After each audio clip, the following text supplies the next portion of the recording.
उत्तर प्रदेश में धर्मांतरण आरोपी मौलाना उमर गौतम और जहांगीर की गिरफ्तारी के बाद कई राज खुलने शुरू हो गए हैं।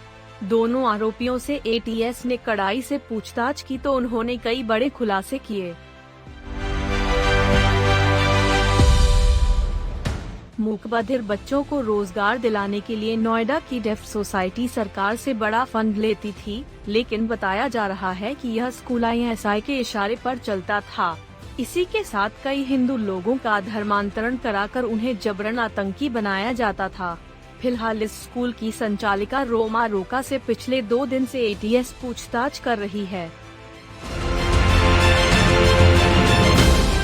रोमा रोका ने एटीएस को बताया कि उसके स्कूल में ऐसे बच्चों का एडमिशन होता है जिन्हें समाज या उनके माँ बाप से प्यार नहीं मिलता। ऐसे बच्चों को धर्म बदलने के लिए मोटिवेट करना आसान होता है। यही वजह थी कि ISI के इशारों पर काम करने वाली मौलानाओं की संस्था इस्लामिक दवाह सेंटर कई साल से नोएडा डेफ सोसाइटी के छात्र छात्राओं को टारगेट करती थी। लेकिन रोमा ने इस मामले में खुद को अनजान बताया है और अपने स्कूल के स्टाफ पर आरोप लगाए हैं। एटीएस ने जांच में यह भी पाया गया है कि इस स्कूल के ज्यादातर बच्चे कश्मीरी से और मुस्लिम समुदाय से थे। इन लोगों को पहले से ट्रेनिंग दे दी जाती थी। इसके बाद यही छात्र बाकी छात्रों को इस्लाम कबूल करने के लिए बहलाते थे। वह दूसरों को बताते थे कि इस्लाम कबूल कर लोगे तो इस्लामिक संगठनों से पैसे और कई और सुविधाएं मिलेंगी। जब भी उन्हें लगता था कोई छात्र उनकी बातों में आ रहा है, वह किसी स्टाफ को इसकी जानकारी दे देते थे। इसके बाद मौलानाओं का काम शुरू होता था। वे ISI द्वारा मिली फंडिंग से इन छात्रों की फाइनेंशियल मदद करते थे, फिर अपने सेंटर ले जाकर धर्मांतरण करते थे।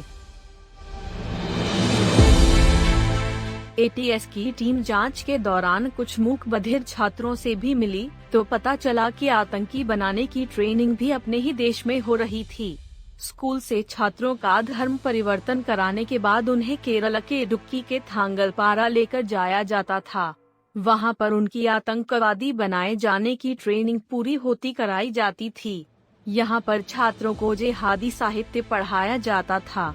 इसी के साथ उनकी फिजिकल ट्रेनिंग जैसे स्विमिंग, माउंटेन क्लाइंबिंग, नई टेक्नोलॉजी के वेपन्स आदि चलाने सिखाए जाते थे।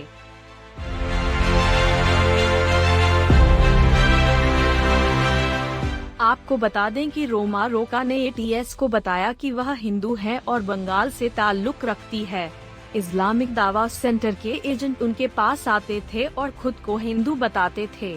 वह मदद करने की बात कहकर छात्रों से मिलते थे। News desk.